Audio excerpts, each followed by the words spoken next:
লিল্লাহি মা ফিস সামাওয়াতি ওয়া মা ফিল আরদ, প্রকাশ্য করেন গোপন করেন, এটা হিসাব আল্লাহ সুবহানাহু ওয়া তাআলা নেবেন। নফসের ওই করা কাজটাকে তখন বাধা দেবে। চ্যানেল ঝাড়ফুঁক চিকিৎসা, সকল রোগের শিফা, কোরআনের শিফা। সাবস্ক্রাইব করুন এবং পাশে থাকুন। ধন্যবাদ। আমি যে কথা বলছিলাম, ওই যে মালিক ইবনে দিনার, একটা বিখ্যাত প্রসিদ্ধ তাবী ছিলেন। তার জীবনীতে তিনি দেখেছেন যে তিনি একদিন ওয়াজের ময়দানে গিয়ে ওয়াজ করছেন। মালিক ইবনে দিনার ওয়াজ করছেন, তো ওয়াজের ময়দান থেকে, ওয়াজের মাঝখান থেকে একজন শ্রোতা দাঁড়িয়ে মালিক ইবনে দিনারকে প্রশ্ন করলেন, মালিক ইবনে দিনার, আমি ওয়াজের মঞ্চে দাঁড়িয়ে ওয়াজ করছেন, আপনি কি সেই মালিক ইবনে দিনার? আপনাকে এক সময় আমি মদ্য পাইয়ে পেয়েছি। মালিক ইবনে দিনার প্রশ্ন করেছেন। তো মালিক ইবনে দিনার বললেন যে প্রশ্নের জবাব আমি, আপনার প্রশ্নের জবাব দিয়ে আমি আমার বক্তৃতা। মালিক ইবনে দিনার বললেন যে হ্যাঁ, আমি সেই ব্যক্তি যে আমি আমার যৌবনকালে আমার এরকম একটি অবস্থান ছিল। তার বর্ণনায় বললেন যে কোন একদিন কোন এক রাতে আমি এরকম মদ পান করে বেহুশ হয়ে পড়েছিলাম। এক সময় আমার হুঁশ পেল। হুঁশ পাওয়ার পরে আমি বাড়ির দিকে রওনা হলাম, বাড়িতে চলে যাই। বাড়িতে যাওয়ার পথে আমার মনে হলো যে বাসায় গিয়েও তো যার যেটা নেশা, এটার জন্য আমি একটা দোকানে গেলাম, বাগদাদ শহরের দোকানে। সেখানে গিয়ে দাঁড়ালাম, দেখলাম দোকানের ঝাপ বন্ধ, সব নাই। কোথায় চলে গেছে আমি শুনতে পাচ্ছিলাম, মসজিদে সালাতুল তারাবির নামাজ হচ্ছে, সেখান থেকে তেলাওয়াত কণ্ঠ আমার কানে পাশে আসছে।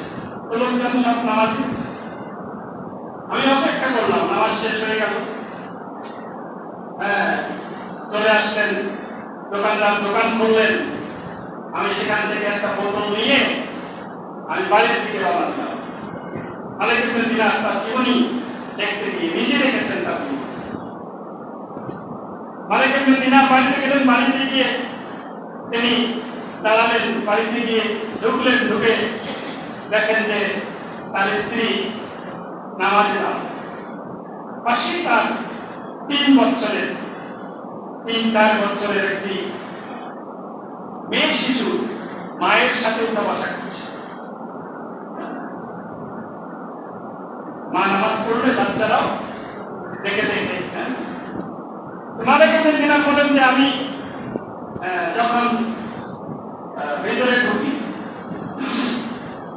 আমাকে দেখে আমার বাচ্চা আমাকে জড়াই ধরলো, ধরে বাবা তুমি কোথায় গিয়েছিলে, সভাপতি বাচ্চারা যেটা বলে, এটা আমাকে জড়ায় ধরতে গিয়ে আমি আমার ওই যে বোতলটা পিছনে ঢুকিয়ে দিয়েছি, তখন আমার মেয়েটা হাতে এটা ধরেছে। মেয়েটা আমার হাতে ধরে, মালিক ইবনে দিনার বলেন যে ওই মেয়েটা তখন আমার হাত থেকে, বাবা এটা কি তুমি আমার জন্য নিয়ে এসেছ, এই বলে মেয়ে তার খাদ্য মনে করে, খাবার মনে করে সেটাকে ধরার চেষ্টা করেছে। মালিক ইবনে দিনার বলেন যে আমি এটাকে তার মেয়ের কাছ থেকে কেড়ে নিতে, এটা হাত থেকে পড়ে এটা ভেঙে যায়। ভেঙে গেলে পরে আমি রাগান্বিত হয়ে গেলাম। আমি রাগান্বিত হয়ে আমার মেয়ের গালের উপর একটা চপাটে ঘাত করলাম। মেয়েটা কাঁদতে থাকলো। ঘরের ভিতরে ঢুকে আমি শুয়ে পড়লাম, ঘুমায় গেলাম। স্বপ্ন দেখছিলাম। কতদিন আমি স্বপ্নের কথা আপনাদের সামনে বলছি। সেই স্বপ্ন দেখতে গিয়ে মালিক ইবনে দিনার বলেছেন, আমি স্বপ্নে দেখছি একটা সাপ আমাকে তাড়া করছে। আমি তখন দ্রুত দৌড়াতে থাকলাম, ঘুমের দৌড়, স্বপ্নের দৌড়। এরপরে সামনে গিয়ে দেখি যে একটা কাহিল মানুষ দাঁড়িয়ে আছে। আমি তার সাহায্য চাইলাম, তিনি আমাকে সাহায্য করতে রাজি হলেন না। বললেন, আমি তোমাকে সাহায্য করতে পারবো না। মালিক ইবনে দিনার বলেন, আমি তখন আরো দৌড়াতে লাগলাম। একটা পাহাড় দেখতে পেলাম, পাহাড় পার হয়ে ওইদিকে যখন চলে গেলাম, একদিকে দেখতে পেলাম আগুন জ্বলছে, এই জন্য বলছে আগুনটা জাহান্নাম। আর একদিকে দেখলাম ছায়া ঘেরা একটা বাগান, বাগানের মধ্যে ওই ছোট ছোট বাচ্চারা খেলাধুলা করছে। সে কতদিনের যে স্বপ্নের কথা আমি বলেছি। সম্মানিত উপস্থিতি, তোমার ঘটনা আমি বলতে চাচ্ছিলাম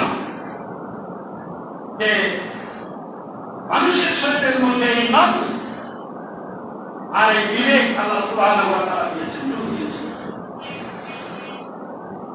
মানুষের শরীরটাকে সুস্থ রাখার জন্য যেমন খাদ্য আছে, এই রূহটাকে, বিবেকটাকে শক্তিশালী করার জন্য খাদ্য আছে।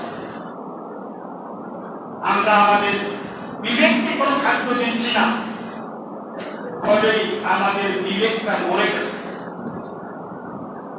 আর বিবেক মরে যাওয়া মানুষগুলো দ্বারাই আজকে ওই মানুষগুলোই আজকে মুসলমান নাম ধারণ করে আছে। আর মুসলমান নাম ধারণ করে তাদের দ্বারা, ওই বিবেকহীন মানুষগুলোর দ্বারাই আজকে সমাজে এই অপকর্ম হচ্ছে, অঘটন হচ্ছে। খুব দুঃখজনক যে আমাদের ওই যে হিন্দু ভাইদের আপনার মূর্তি ঘরের উপর হামলা হচ্ছে। আর হামলা হওয়ার কারণে আজকে আমরা কি দেখতে পাচ্ছি, ওই যে আপনার ভারতের ত্রিপুরায়, সেখানে আবার তারা এই বাংলাদেশের মুসলমানরা এইটা করেছে। এইটা করার কারণে তারা আবার মসজিদের উপর আক্রমণ করছে, মসজিদগুলো ভেঙে ফেলছে, মুসলমান বাড়ির উপর আক্রমণ করছে।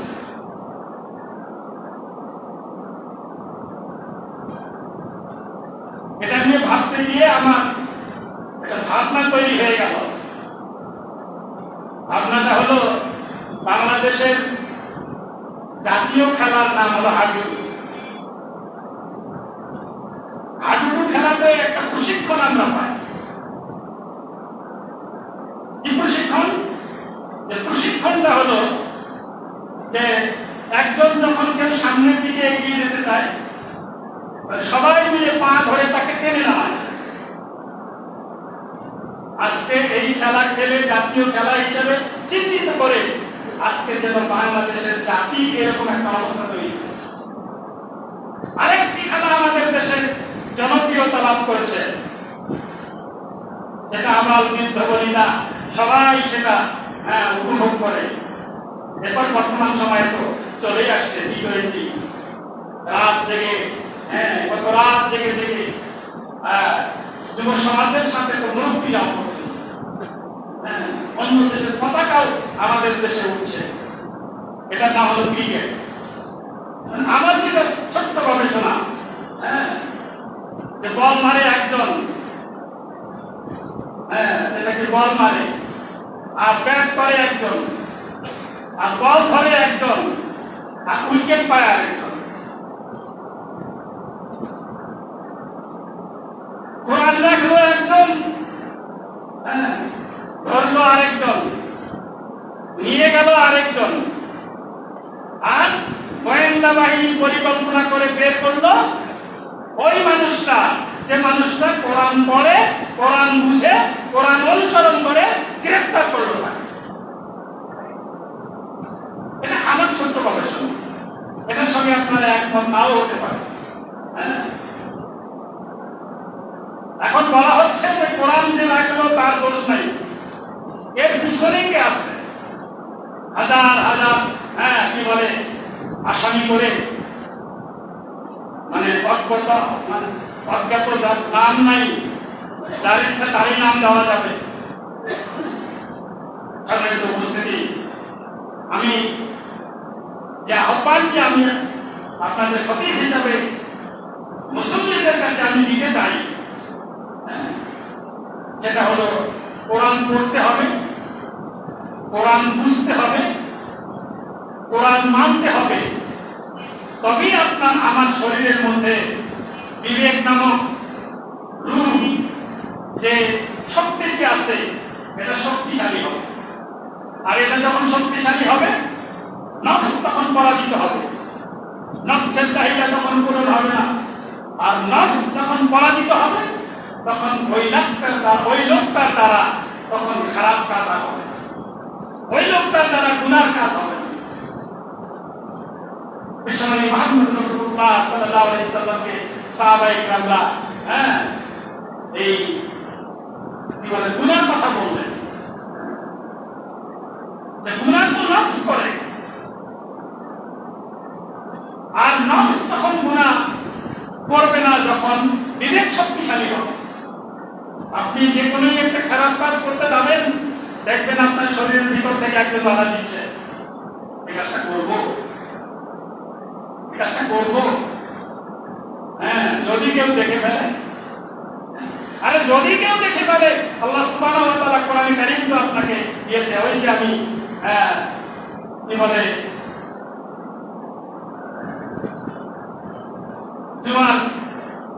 জুমার সালাতে আমি তেলাওয়াত করে থাকি, লিল্লাহি মা ফিস সামাওয়াতি ওয়া মা ফিল আরদ ওয়া ইন তুবদু ওয়া তুখফু ইউহাসিবুকুমুল্লাহ। যে আপনার আপনি যেটা প্রকাশ্য করেন, গোপন করেন, এটার হিসাব আল্লাহ সুবহানাহু ওয়া তাআলা নেবেন।